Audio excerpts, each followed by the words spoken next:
And here he is, Joe Burrow. So we talked about this last week. I said I watched the second half against Dallas, and I'm like, okay, it's all good. Now you've got some reps, and I really felt watching the second half against Dallas and the first half against the Jets, I was like, all right, it's not perfect, but I just as a consumer watched it and thought, yeah, they got their stuff together.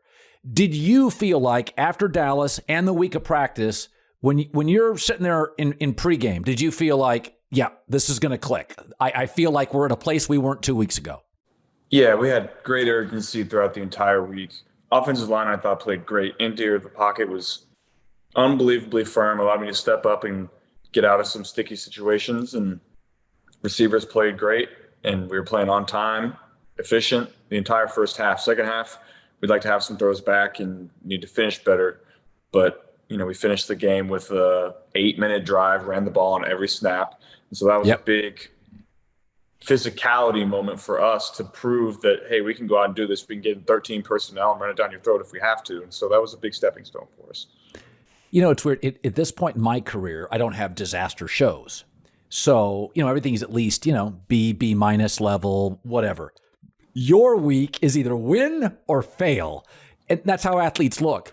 So when that game ends, just be as honest as you can. The emotion, how good it feels in this league, the flight home, the walk into the tunnel, like it changes. Look at your smile. Like it changes everything, right?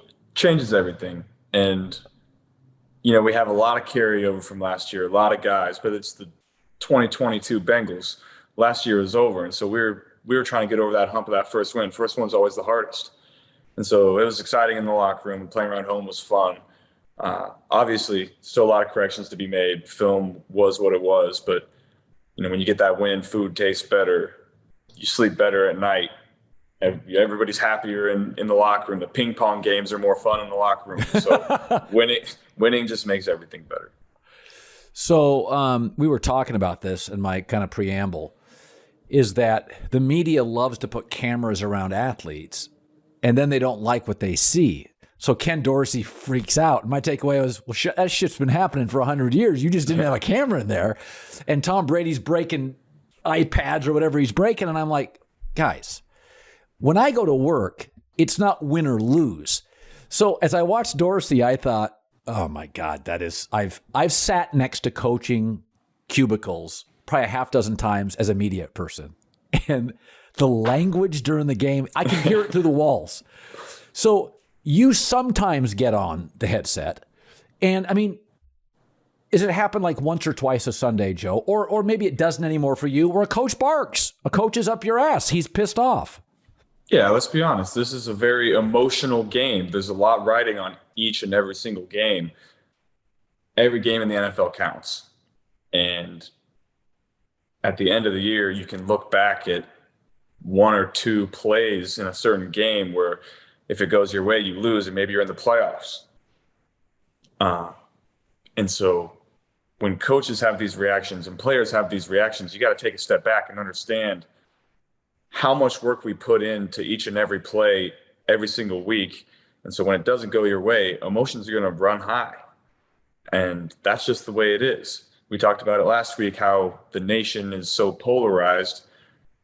Football is very polarizing. Like you said, you win or you lose. And if you win, the mistakes that you make, you go back and correct them, but they're not as big of a deal.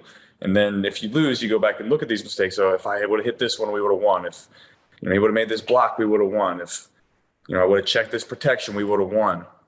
So emotions are going to run high in this game. That's just the way it is, based off the amount of work that everybody puts in. So when T. Higgins makes a catch like that, you've obviously run the play before in practice, right? But there's something about the juice of a real game. Like when he caught that ball, I'm like, when he high pointed, I'm like, is he doing that at practice every day? Or was that like a moment you're like, oh, okay, he took the elevator one floor higher than he had? Or had you seen him make stuff like that in practice? You see flashes in practice. Obviously in the season, it's a little different. Everyone's bodies, or you're trying to recover for Sunday. And obviously you got to get your work in, but he probably doesn't go up and try to make that play in practice. And so when you see a guy like T, big, strong, fast, jumping out of the gym, I mean, you should go watch his basketball highlights, jumping from the free throw line, between the legs, dunking. It's incredible. And so when you have a guy like that, you just throw it up to him and let him go do what he does. Yeah, I also think when I watch the Bengals, Joe, I think I look at you guys a little like the Rams, not just because you ended up in the Super Bowl. You're what I would call, you have more than one way to win. You're kind of a let-it-rip team. The Warriors in basketball are like this. Like, they miss a lot of shots. Steph Curry's doing behind-the-back stuff, and you're like, Steph, what are you doing? Like, you guys have kind of an aggressive culture. And I'll say this. One of the advantages, Joe, that you guys don't have the Steelers history. So there's no reason to play it safe. Yeah. And so, like the Rams came to L.A. Well, what was the St. Louis Rams history? But when I watch you, I don't know, there's certain teams that make mistakes, and I'm like, that's bad for them. I watch you, and I'm kind of like, nah, it's very Rams. It's like, I kind of like Matt Stafford. He's going to have a pick, make the throw. That's how, from the outside, that when I watch you, I'm like, I like you guys aggressive. Yeah. Does that make sense? Yeah, we felt that on Sunday, and that was a big emphasis for me going in. Week 1, I was aggressive. I throw 4 picks. Last week, I probably played a little safe. Our defense is playing great. We end up losing. And so this week, I think I found a good balance of, I took some chances, scramble drills, situations where, maybe I shouldn't have, but, I wouldn't look back and regret any of them. But also, I threw the ball down the field and let our guys try to make plays in one-on-one situations. Maybe it wasn't a perfect throw, or maybe he didn't have 5 yards of separation, but those guys are so good in contested catch situations. I'm going to give them those opportunities. And that's when we're at our best. We're throwing the ball down the field. Maybe we don't hit it, but the defense feels that. They feel the ball in the air 50 yards. They feel the speed of our receivers coming off the ball. That opens up the run game. That's going to open up the underneath passing game. And so you got to take those chances, and I think we found a good balance this week. So you had a legendary game against Tua where there was like 8 NFL guys on the field, like skill players everywhere. I remember it well. And, you meet Tua. You guys actually get a little bit of a break where their defense was on the field literally the entire game in unbelievable humidity, and now they have to travel, and it's a short week. That happens about once a season where you get a little bit of a 12, 15% scheduling break. But go back to Tua. Before you'd played against him live or seen Tua, even the name sounds iconic. What did you know about him? What have you made about him when you've seen him or played against him? Well, my first time watching Tua was when he came in at halftime in the national title game. I was like, who is this true freshman coming in here in the middle of the national title game, hasn't started a snap, and he's going to come in and do what he does? It was unbelievable. I hadn't started a game at the time, and I was like, there's true freshmen doing this? I don't have a chance. And then, we come play him, and that was a fun game. That was kind of our coming out party. Yep. As a team at LSU. We knew we were good, but, we're playing Alabama on the road. Let's see how good we really are. And turns out we were pretty good. Yeah, that was there's an argument to be made. There's never been a college game ever played with more talent on the field. Could you feel it? Oh, yeah. I mean, you run into guys, it seems like every week that you played against from Alabama, and, we jump out on them early, and then we get up 2 scores with like 3 minutes left, and all of a sudden Tua hits Devontae Smith down the sideline for a long touchdown on the first play. And I'm like, oh, here we go. We got to go out here again. And it's just back and forth, and you could see the speed on the field. So I was watching Justin Herbert yesterday. He obviously decided to play. He was in huge pain, so he got the shot, which I've talked to multiple players. It's like, listen, it's not going to cause further damage. It's just going to be really painful, and you got to take a shot. And take me to your career, high school, college, pro. What is the most pain you've been in during a football game? So during the game, I would say the national title game, my senior year, um, I did something to my ribs at right before half of that game. So the second half was pretty painful. Last year when we played the Chargers, I dislocated my finger in like the first series, and my hand blew up like a balloon, and that was not very fun. I was able to fight through it, played through that the whole rest of the year, but that's part of the game, just playing through injuries. And I think as quarterbacks, we have a responsibility to play through those kind of things because we're not grinding like the rest of the positions. Our offensive, defensive line, getting in car wrecks on every single play. And we're back there in the pocket, distributing the ball, show our toughness when we can. You got to play through injuries. You got to show your toughness to those guys and have their backs. That's the way I look at it. Justin's an unbelievable player, and I know he probably thinks the same way that I do. Yeah. Did you ever see him play at Oregon? I mean, you see the Chargers tape. I had never seen him play at Oregon. I knew he was big, strong. Pac-12 after dark, you don't get to watch it very much. But, I mean, my first time watching him was at the Combine. I wasn't participating, and he was throwing, and I was just like, this guy just throws it so effortlessly. So fun to watch him play. Unbelievable talent. He's just getting better and better. And, I mean, I think he's one of the top guys right now. Yeah. So it was interesting. You made news last week. I thought it was interesting. You said I kind of got off social, and I don't do all my social. About 25% of it I do, and then 75% staff. But I have a daughter and I have a son, and I'm constantly saying, guys, it's not reality. These people they don't care about you. A lot of people are bots. Yeah. Were you surprised? I mean, it was quoted everywhere. I think it's the thing to do. LeBron James does this. He just goes dark. Like, I think I would do it. But I'm old now, so I laugh at all of it, right? Like, it's easy for me. I'm in my 50s. If I was in my 20s and I was a quarterback, like, I don't want that stuff upstairs. Were you surprised by that? Did anybody say anything to you personally or the reaction you got? Because it really got talked about a lot. Yeah, see, I didn't. That's the great thing about deleting your social. You don't see the reaction, so I didn't even know that. But it's tough because you use those platforms to communicate with people that people from home, people that you went to college with that maybe you don't have your number, but you still want to talk to, and so you use it for that. But there's so much negativity on all the platforms that it's tough to deal with sometimes, positively and negatively.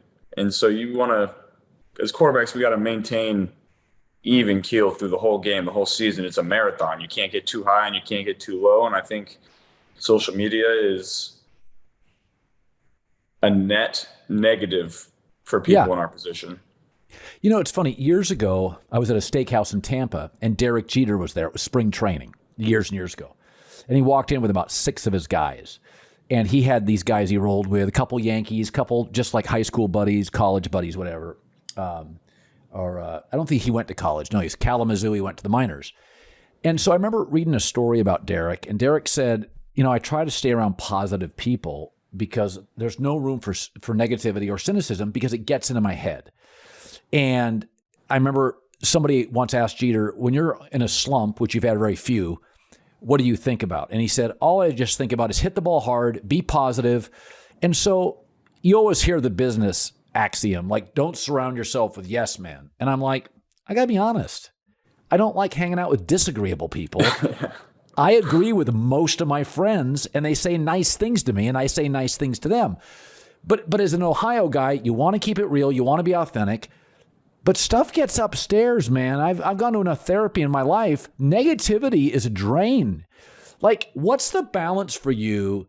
Your shit-talking buddies are still part of your life, but, like, you got to be in the right mental space, Joe. You're literally the face of a multi-billion-dollar corporation. Yeah, that's why I try to exude as much confidence as I can, clothing, on the field, press conference, because sometimes you got to trick yourself into it. This stuff is really, really hard. And, we know the work that we put in, but it's not always going to go great. And if you lose any confidence at any point, it's just going to snowball on you. And so sometimes you got to trick yourself into it and go out there and say, maybe I'm not feeling great, but damn it, I'm going to go out and win this game. I'm going to play great. It's going to be a great day for us. And sometimes it's just like that. And, you need some negativity. You need some people to tell you, hey, we need to do this better. We need to do this better. But at the same time, yourself, and when you have to tune that stuff out and just get in your zone of confidence. And I'm going to go out there and play the way that I play. Think about this. I always think about cornerbacks. I thought Sauce Gardner was the best college player I saw last year. So he's just, as you saw this weekend, he's a complete baller. Think about being a corner where it is a great day if you only give up 6 catches to Jamar Chase. Yeah. I mean, that position is all confidence. So what did you see about Sauce Gardner on film, in person? Because I think he's got some Dion stuff working. Yeah, it was, it's just 2 games. It was tough to see on film a little bit, but then you get out there and play him and you're like, oh, this guy's big, long, and fast. There was threw a go route to Jamar, and his recovery speed on that was pretty unbelievable. And so he's just going to keep getting better. I told him, I talked to him after the game. I said, hey, you're going to be great, man. He's a big, physical, talented corner that is just going to keep getting better. I mean, he's a rookie, and he's going to be fun to watch. I was talking about this with the staff today.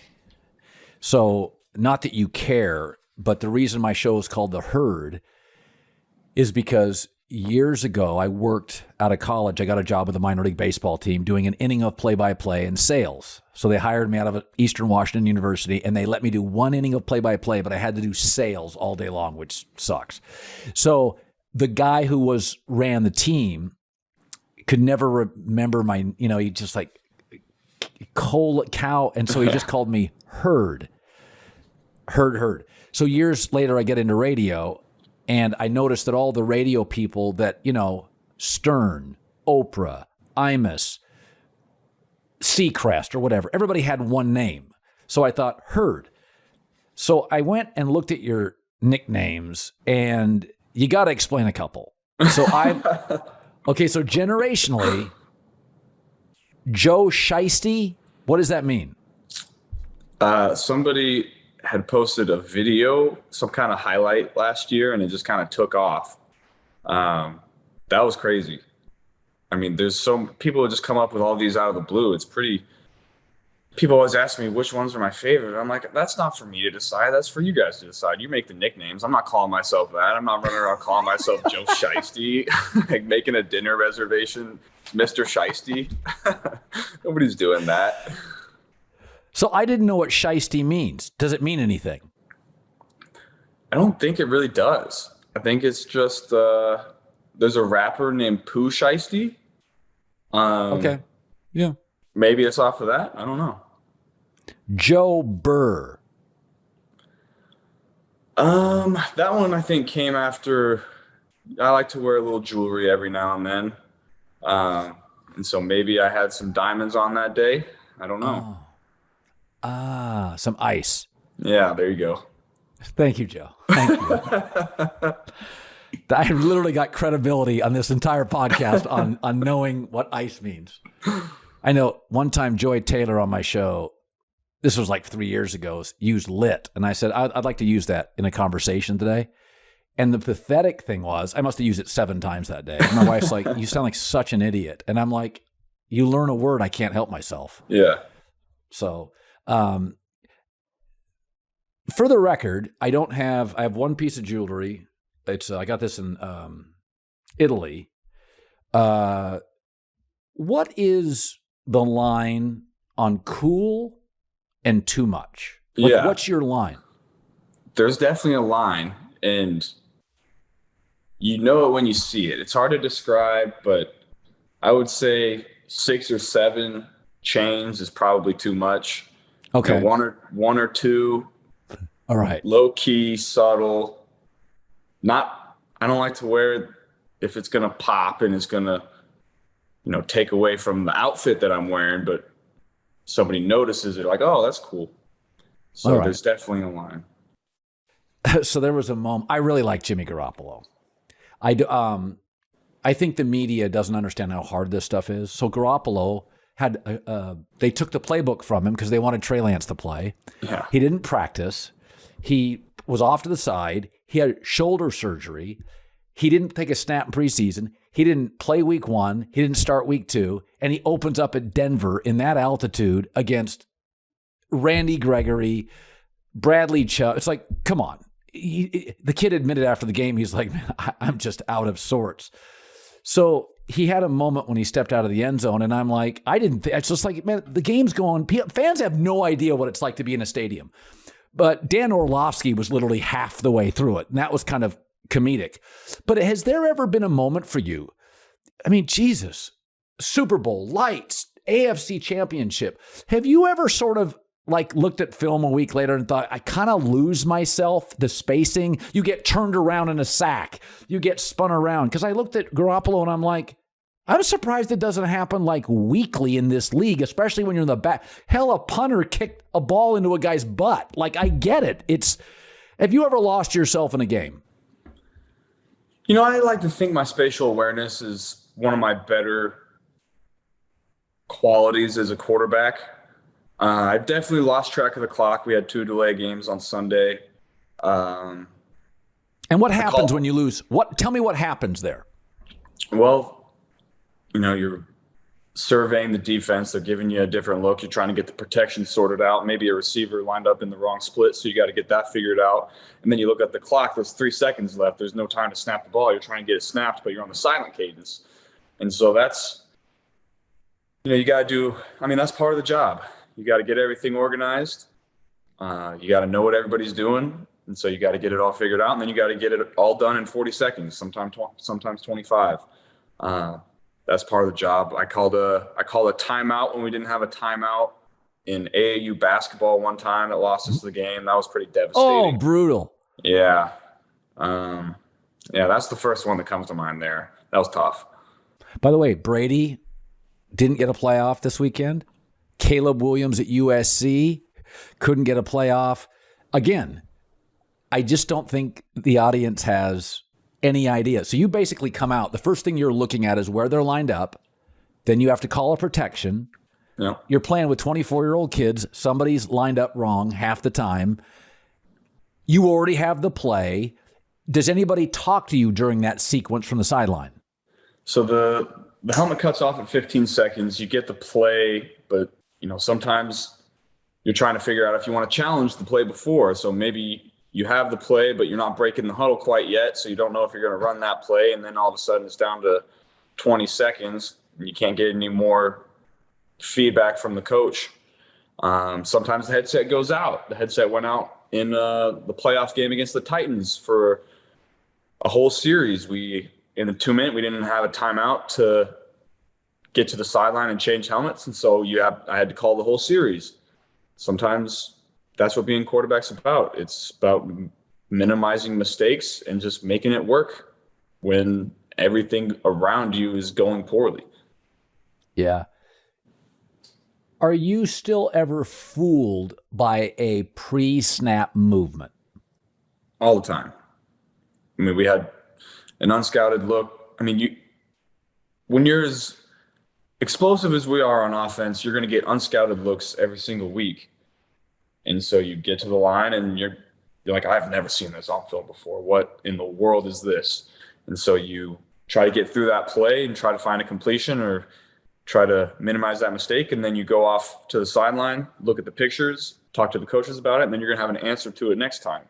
But, defensive coordinators are really, really good at what they do. And defensive players are really, really good at what they do. And so they're always going to have wrinkles to what they've shown on film. If they bring this blitz out of this look, then they're going to drop out of it the next time. They always have the complement to what they've shown on film.